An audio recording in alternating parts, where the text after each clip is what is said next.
You don't remember seeing it before. An extra staircase right where there shouldn't be one. It's there now, jutting out from the corner of your hallway, where the wall should be solid. The wood looks the same as the rest of your house. The railing feels familiar under your hand. But when you peer over the edge, the bottom isn't there, just darkness stretching further than your eyes can follow. You take one step, then another. The air grows heavy, thick with silence. The sound of your footsteps doesn't echo the way they should. By the time you turn around, the doorway is gone. This is where most people go wrong. They panic, they run, they try to climb back up, but the steps don't lead back the way they came. They let the dark sink into their bones, let their fear control their choices, and that's when the staircase takes them. Because this isn't just any staircase. It doesn't follow the rules of your house. It doesn't follow the rules of anything. It goes down forever. If you've found it, then you need to know how to survive. Keep walking. Keep your light on. And no matter what you hear, don't look back. Tip 1. Mark your path, but don't trust the markings. When you see them again, you need a way back. You'll think marking the steps will help.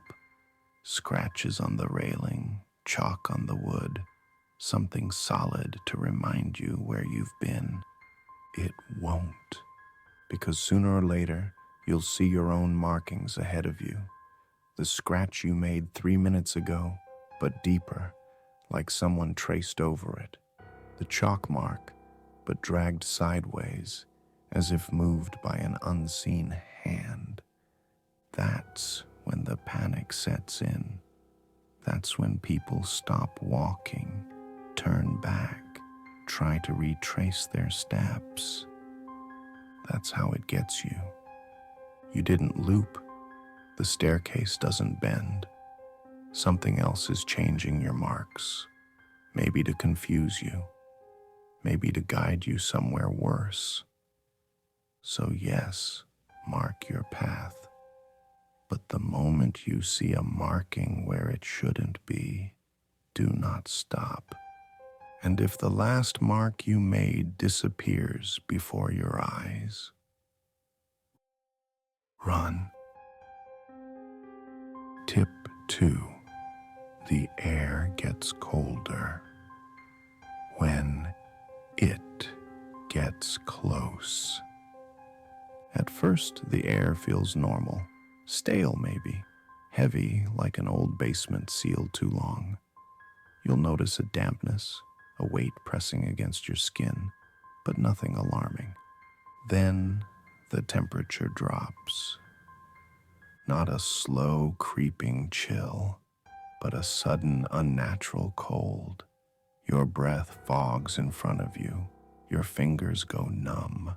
The wood underfoot feels like ice. That's your warning. Something is near. You might try to explain it away. Tell yourself it's just a draft from somewhere deeper. But there are no drafts here. There's only down. And if the air is getting colder, then something is breathing close enough to change it. Whatever you do, don't stop moving. The longer you stand in the cold, the deeper it seeps into you. And if you let it reach your bones, you might not notice when the staircase starts breathing back. Tip 3.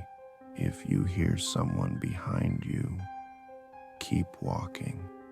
The first time it happens, you'll tell yourself it's nothing.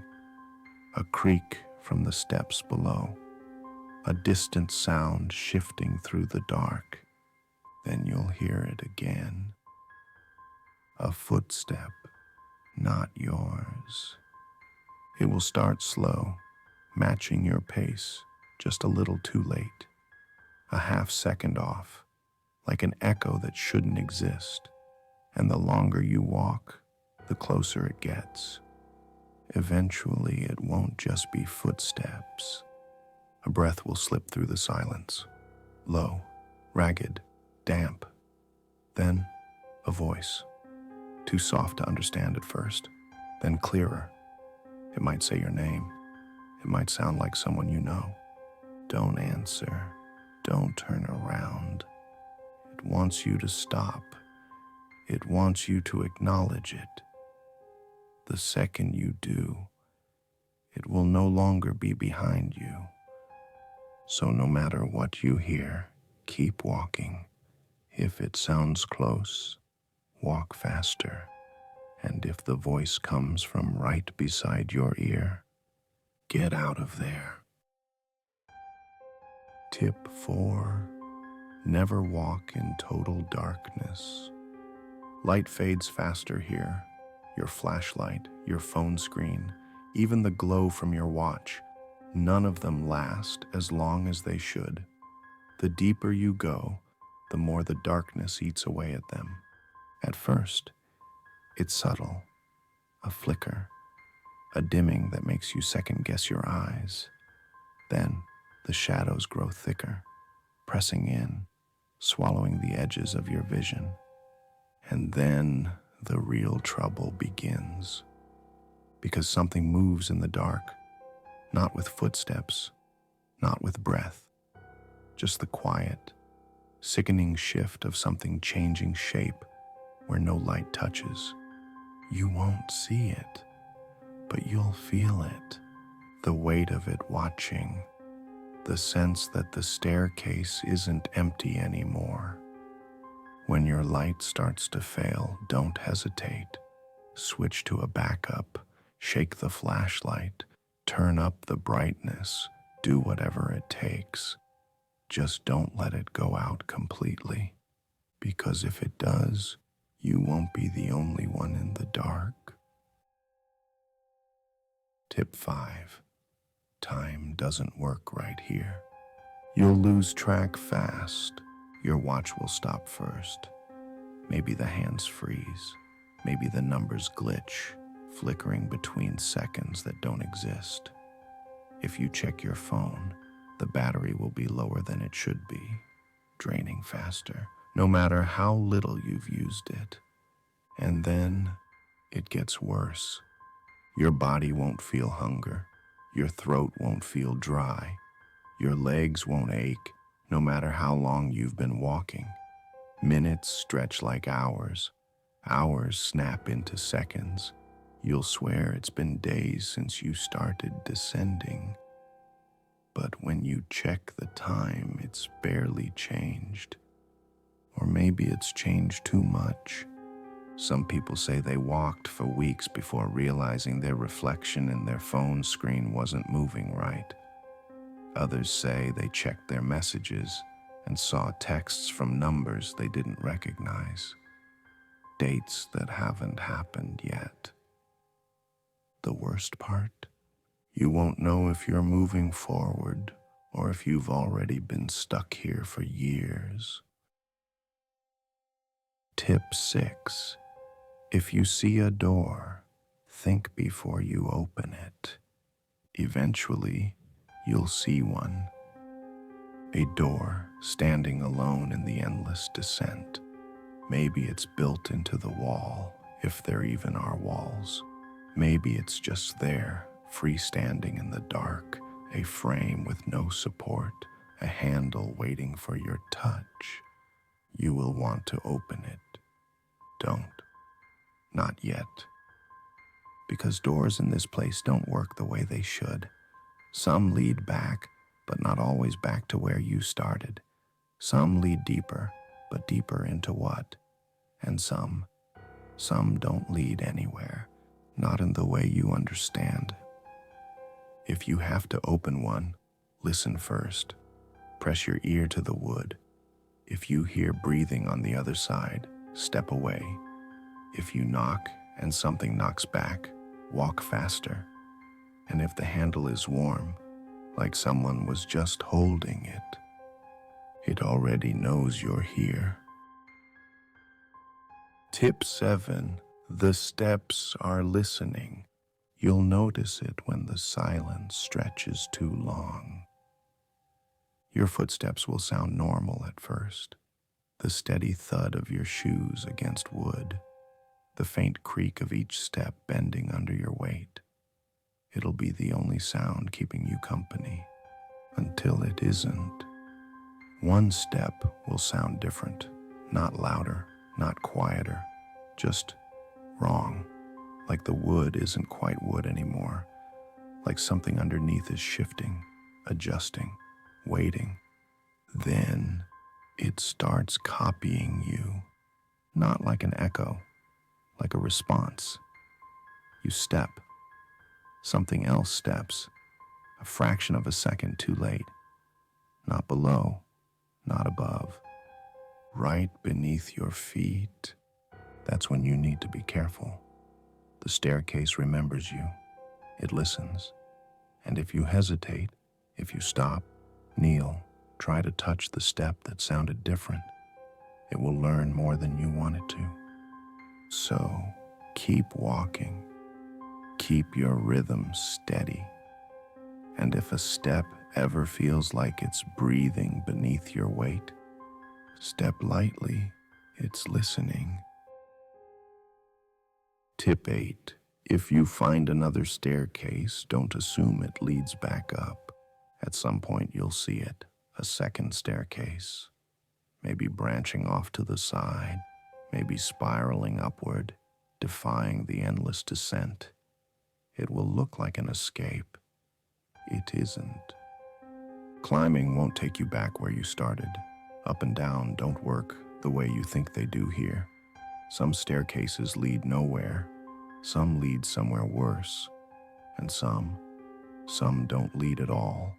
You'll walk for minutes, hours, maybe days, only to feel that deep, gnawing sensation that you haven't moved at all. The air won't change. The steps won't creak. The space around you will stay exactly the same, like the staircase is holding you in place, stretching the illusion of movement while something else gets closer. And if you turn around, you might find that the first staircase is gone. So if you see another way up, stop, think, look behind you first. And if the steps seem too perfect, too inviting, ask yourself, is this an escape or is it just another trap? Tip 9. You might see yourself. It won't happen right away. The staircase likes to wait. It wants you to be tired, disoriented, vulnerable. Then you'll catch movement ahead, a shadow in the dim light, a figure standing just out of reach. At first, you'll think it's someone else, a lost traveler maybe, someone just like you, trapped, searching for a way out. Then they'll step forward, and you'll recognize them. Same clothes, same face, same eyes, locked onto yours with something not quite right. They might not move at first. They might just stand there waiting, watching. But if they smile, if their lips stretch just a little too wide, if their teeth look just a little too sharp, turn around, walk away. Don't talk to them. Don't reach for them. Don't acknowledge them in any way, because that isn't you. And if it is, then one of you doesn't belong here. Tip 10. At some point, you have to decide. Do you turn back or keep going? the staircase won't stop. You know that by now. Step after step, it pulls you deeper, stretching time, warping space, twisting the rules of reality into something unrecognizable. You've seen the signs, the cold, the echoes, the voices that don't belong to you. You've marked your path, only to watch it change when you weren't looking. You've heard something behind you, felt it in the silence, just waiting for you to slip. But the question remains, is there an end?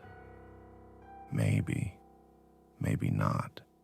Maybe the staircase only lets you go when it decides you've played your part. Maybe no one has ever made it far enough to find out. At some point, you'll have to choose. Do you turn back, knowing the way up may no longer exist? Or do you keep going, knowing you might never reach the bottom? Neither choice is safe. Neither guarantees escape. The staircase wants you to choose wrong, and if you hesitate too long, it might just choose for you.